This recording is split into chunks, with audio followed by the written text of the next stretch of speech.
This is the weekend edition of Fear and Greed Business News, Australia's best business podcast. I'm Michael Thompson, and good morning, Jennifer Duke. Good morning, Michael. Now, Jen, with Sean still away, you are stepping back into the arena, I suppose it is. Whatever, the Colosseum. Yeah, the Fear and Greed Colosseum. Let's go with that. We're gladiators, basically. Yeah, because the weekend show is different to the weekday show, because the weekend show is all about the two of us each nominating what we think is the biggest story of the week and the most remarkable story, and then picking a sleeper story. So that's a story that's kind of flying under the radar, perhaps, or going to be a bigger story further down the track. And then our favourite story, and we are competing against each other to pick the best ones. And that means that we need an adjudicator, an emperor, basically, to give us the thumbs up or thumbs down. Sometimes he does a sideways thumb when he can't really decide. Adam Lang, good morning. Good morning, Michael. How's your thumb? Ready for action. Shall we jump straight into it? Yes. Look, the biggest story of the week, I'm going to invite you to go first, Jen, on this one. Just for context, just so you know, Jen, the last time you did this show with us a couple of weeks ago, you did a few weeks in a row and I lost all of them. Sean came back and I continued to lose. So I am due a win. I'm going to get it today. On that note, I'm trying to psych you out. What's your biggest story? It's a meritocracy, so you're not going to be able to psych me out. Oh my God, you and Adam are going to get along Strong very well. So the biggest story of the week was absolutely the official launch of the Aboriginal and Torres Strait Islander voice referendum. Prime Minister Anthony Albanese announced the date has been set for October 14, and it is a date that will forever be in Australia's history books, no matter which way the vote goes. Children who are not even born right now will be learning about this day and our nation's attempts at reconciliation for years to come. This is the first referendum in about 25 years, and it's a once-in-a-generation opportunity. And if that isn't significant enough to make it the biggest story of the week, then it's worth also thinking about what the new date means for our immediate future. We now know we have 6 weeks until 17.5 million Australians will need to say yes or no at voting booths. For the voice to be successful, they need a majority of yes votes in overall numbers as well as overall majority of states. And not only will this be a month and a half of high political tension, with the coalition largely opposed to changing the constitution, it's going to be huge for businesses.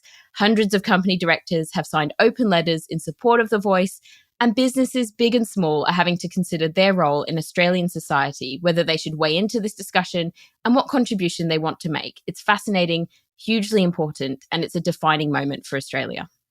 Oh, Adam, Jen has clearly kind of listened to your criteria. Your 5, what is it, 4 or 5? 5. I'm never 100% sure because your criteria do change quite frequently.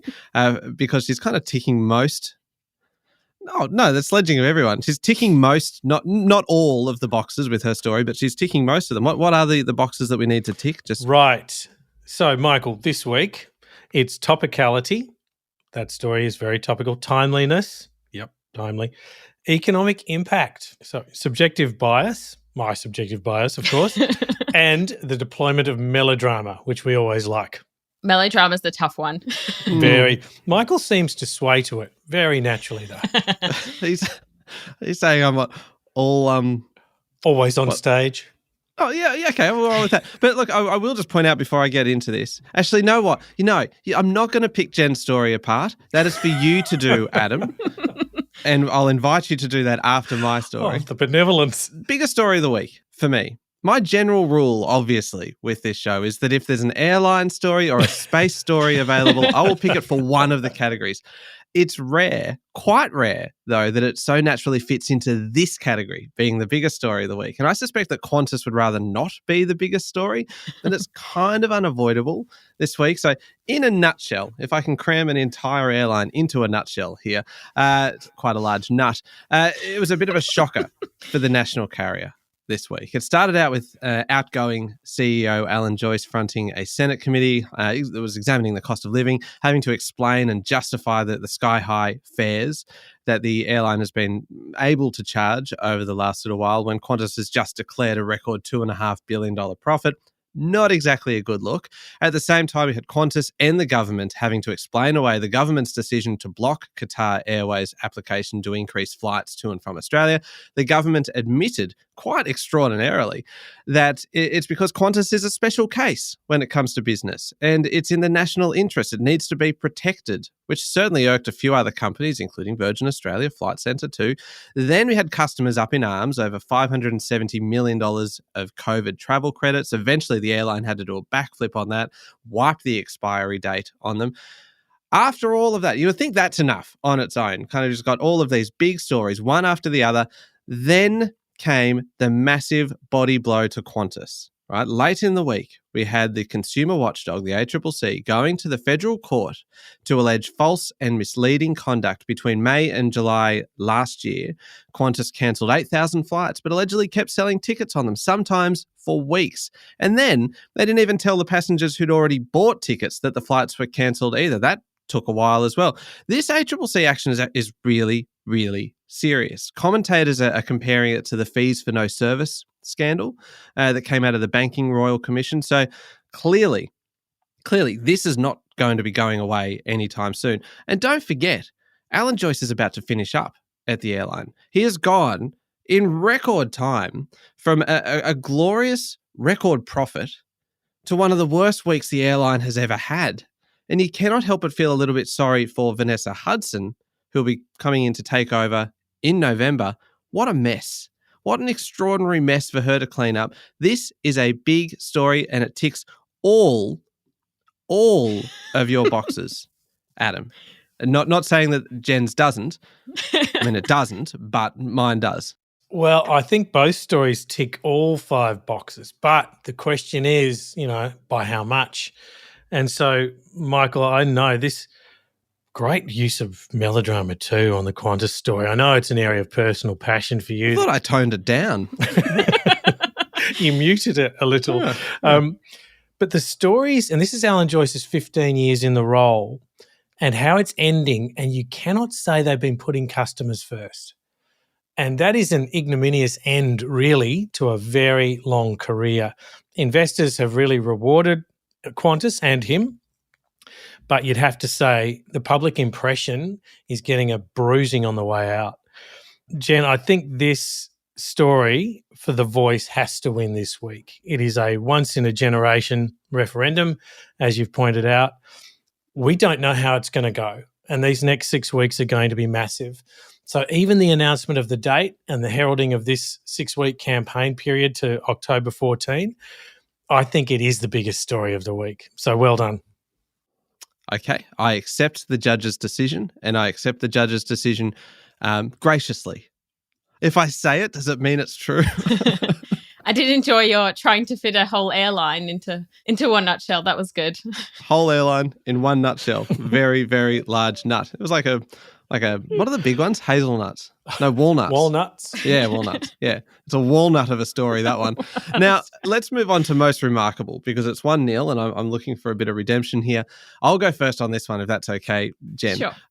And I've got a bit of a theme happening here today, and now I'm worried that I'm onto a theme that is not going to win, considering it didn't win in the first one. But it's about stories about big Australian companies, prominent Australian companies. And I think we have to ask the question, what on earth is going on at Fortescue Metals at the moment? This is one of Australia's big miners, and it's having a heck of a week, if I may use some choice language there.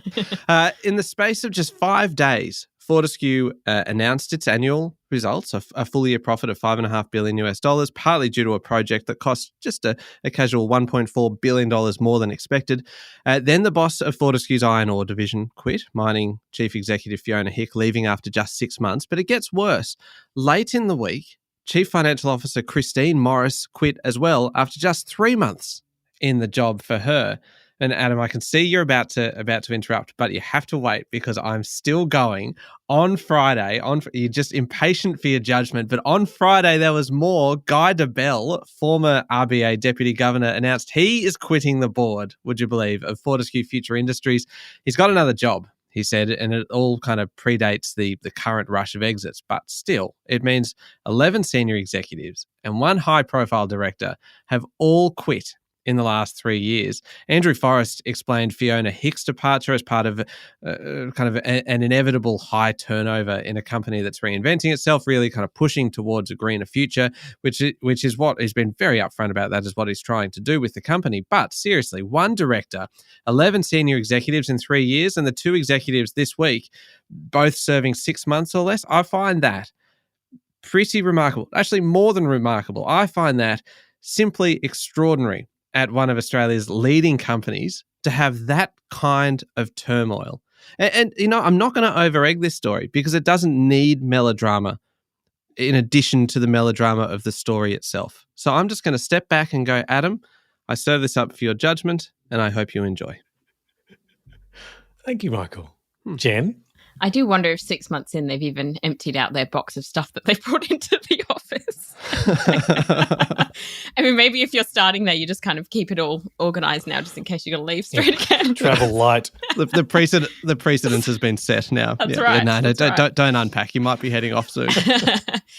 Well, I've got to lob in a bid for housing as the most remarkable story for the week, and specifically what's happening to the property market as we head into spring this weekend. So CoreLogic's Home Value Index shows that prices increased 0.8% over August. And you might be thinking, so what? But here's the deal. This is actually a re-acceleration in price growth. And this is at a time when we're hearing about a cost of living crisis, a lack of confidence in the construction industry, big supply initiatives from the government, and most critically, high interest rates. And when you add to this all of those forecasts of a mortgage cliff with thousands of people coming off of fixed loans over the past few months, it's pretty astonishing and pretty remarkable. Where has the housing crunch gone? We're also seeing some big numbers as we head into the spring selling season. There are about 2,400 homes scheduled for auction across the capital cities this weekend alone. Today's the biggest auction day all year so far for Melbourne in terms of homes going under the hammer, and Sydney's the second biggest. So there is still a lot of year left and anything can happen, but the Australian housing market's ability to just keep on keeping on at a time when there are plenty of worrying signals in the rest of the economy is pretty remarkable.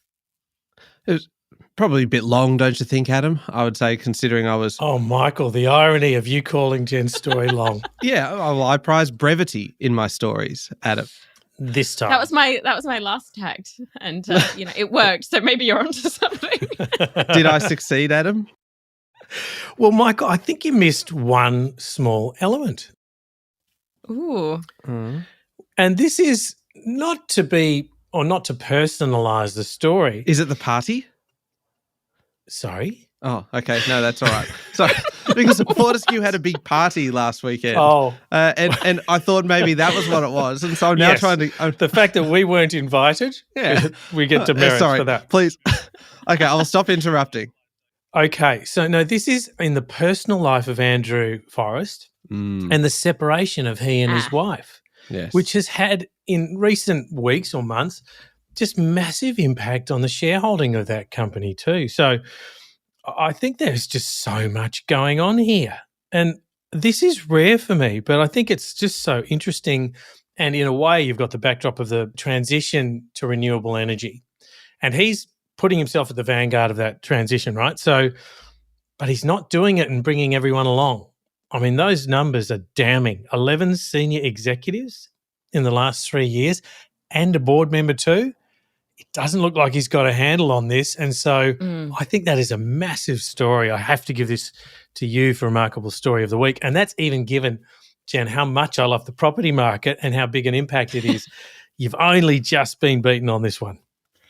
I kind of agree with your judgment, though. Yeah, me too. I think it's unanimous. Yeah, that's rare. Yeah, no great surprise that I support the judge on this one.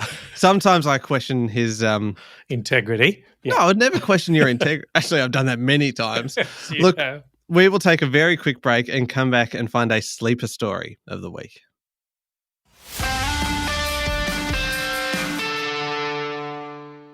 All right, Jen, we are looking for a sleeper story of the week. I'll just remind you that the scores are 1-1 at the moment, so the tension is pretty high in here right now.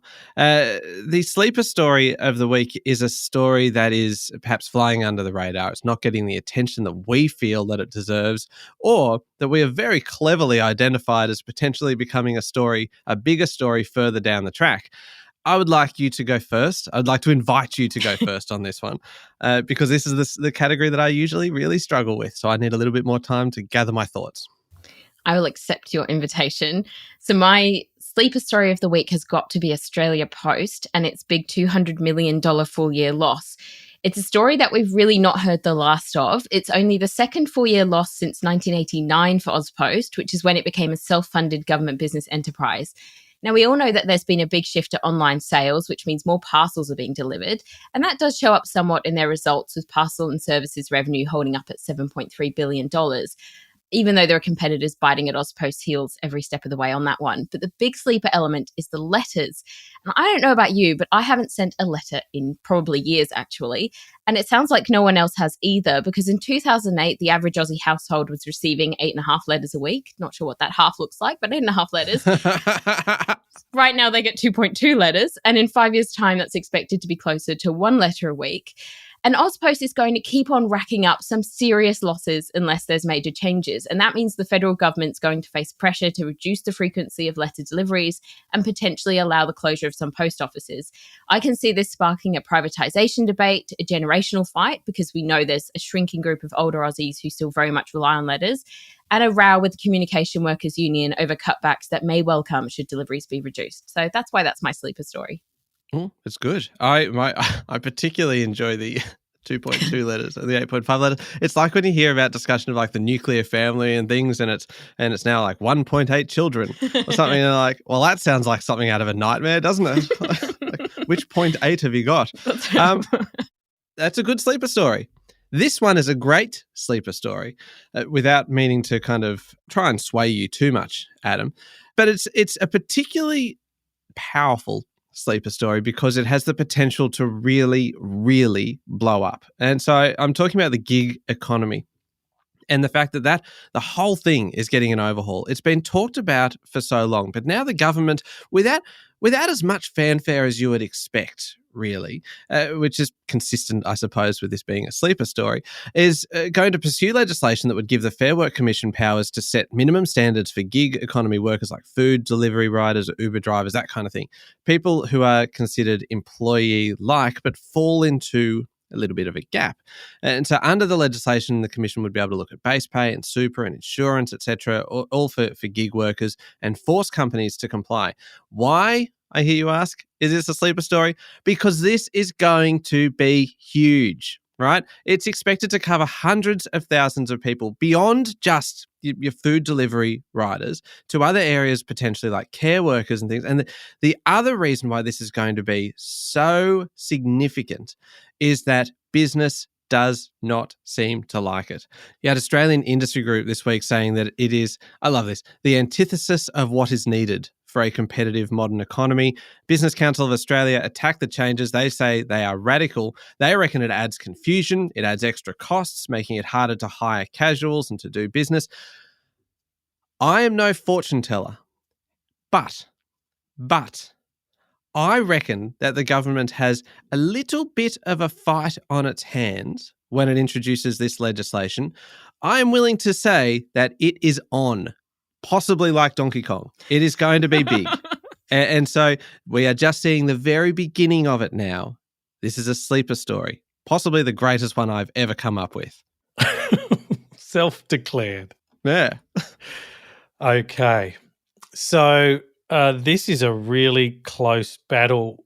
More parcels, less post, delivering a second loss in Australia Post's history.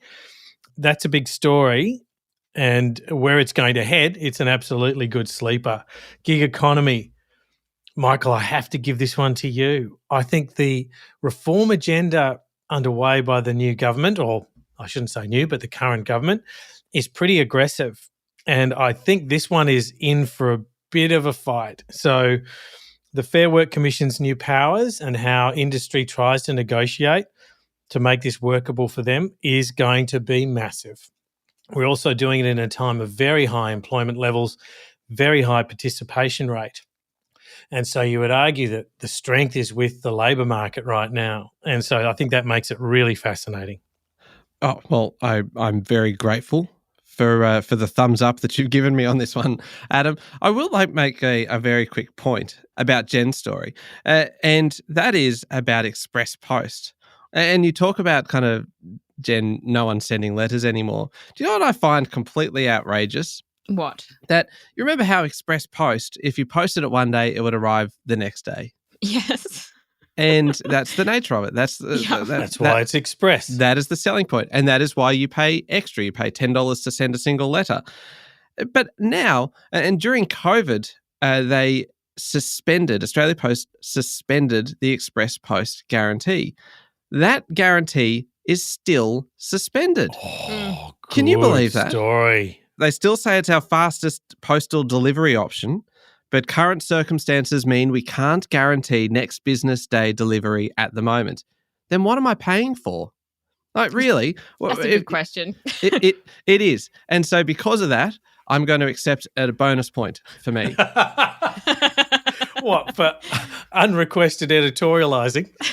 For a moment there, I thought you were going to offer me an olive branch, but no, you were grabbing for extra points. So Yeah, there you go.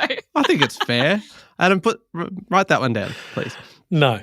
Okay, all right, that's fair. That's reasonable.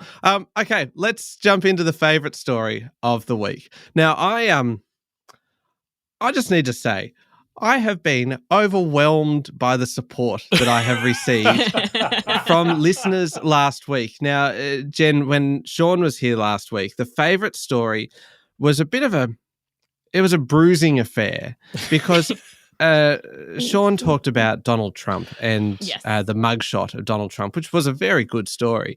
But I invoked the moon for my favourite story and everything that's happening with the moon and the fact that the moon was getting its moment in the sun, I suppose, after a very long time. And I have been overwhelmed by the number of people contacting me via Instagram and other platforms to say, you should have won. And the moon romantics. No, it's just people who respect the awesome power of this giant thing in the sky. Anyway.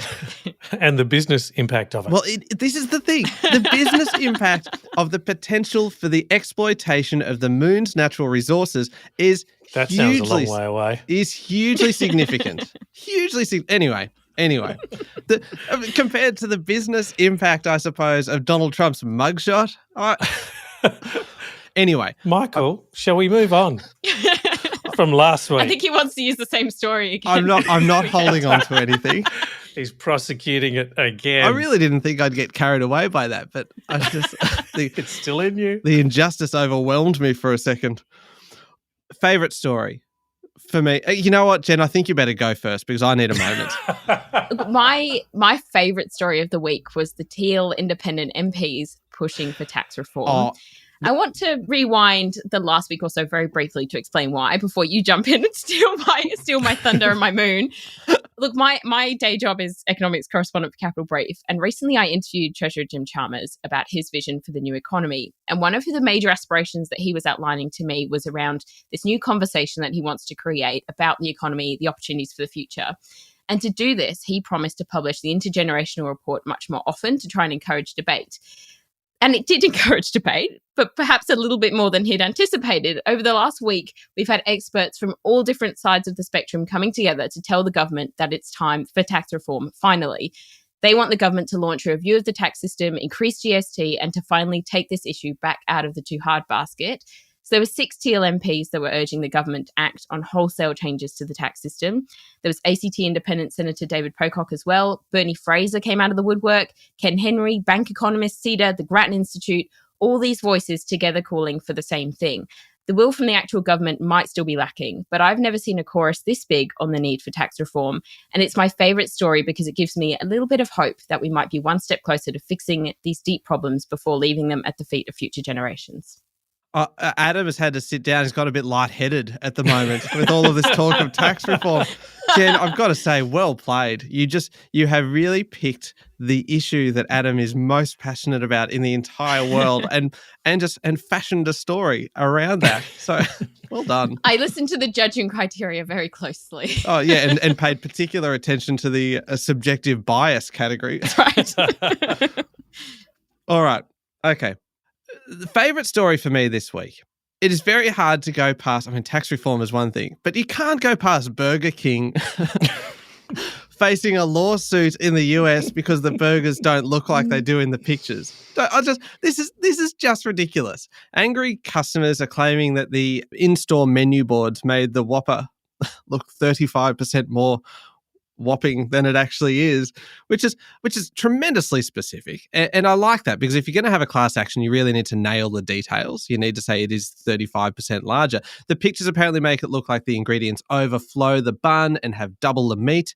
Now, there are two particular parts of the story today that I like. The first is Burger King's defense. They're not denying, really, that the pictures are different. They say that the patties are the same. They use the same patties as the ones in the picture that they actually use in their burgers.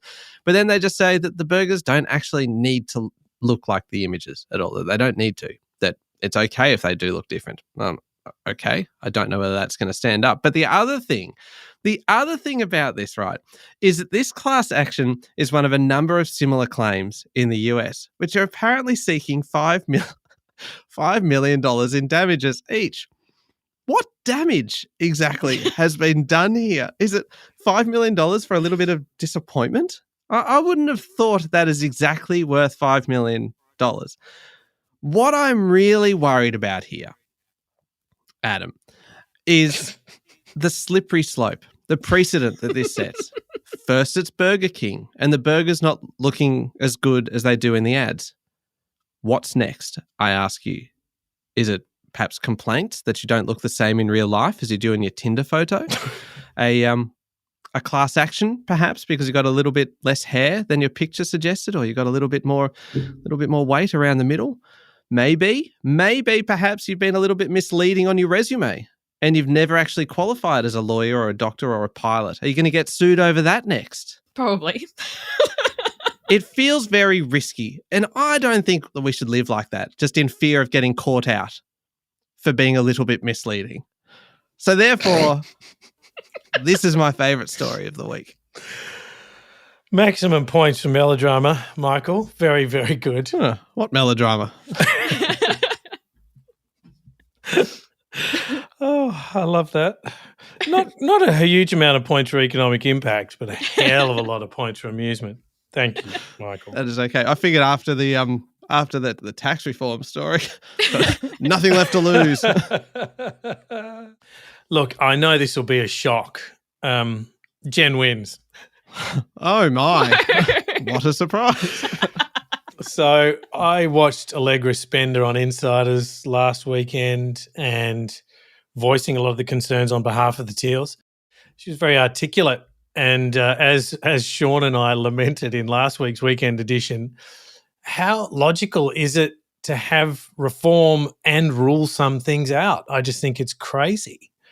So I have a lot of empathy for this argument for a true look at reform. And on subjective bias, Jen, you couldn't have scored higher. So you win for this favourite story of the week. It feels a little bit cheap though, doesn't it? No. I think the thing about this show, Jen, is that you just need to accept it. If you can kind of play the judge, if you can target him, you just need to fully own it and embrace that. So well done to all. What is the points? Because we need a winner. We can't have a tie for the overall decision. Give us the points. So 2 stories apiece. Jen, 90 points. Michael, 88 points. Oh, what? Yes. Was it Burger King that let me down here, Adam? Yes, quite a lot, actually, on economic impact of the Burger King story. But God, you were good on melodrama and humour. Really good. You need to launch your own lawsuit against Burger King now. That's right. Or against Adam. Yeah, the weekend edition next week doesn't take place because of legal action. I'm sorry, we can't talk at all. That's right. Just Jen on her own for the. It's not much of a podcast, really, so we'll just sign off. A gag order. All right. Well, good episode. Good battle. Good challenge. I feel like we can now step out of the Colosseum having kind of. Well, 2 stories apiece, though. Neither gladiator died today. Very, very good battle. I feel like I'm on life support after the last round, though. You need an extra bandage. Yeah, You'll be back. All right. Thank you very much, Adam. Thank you, Michael. And thank you, Jen. Thanks. Make sure you're following the podcast and join us online on LinkedIn, Instagram, X, and Facebook. I'm Michael Thompson, and that was Fear and Greed Business News. Have a great weekend.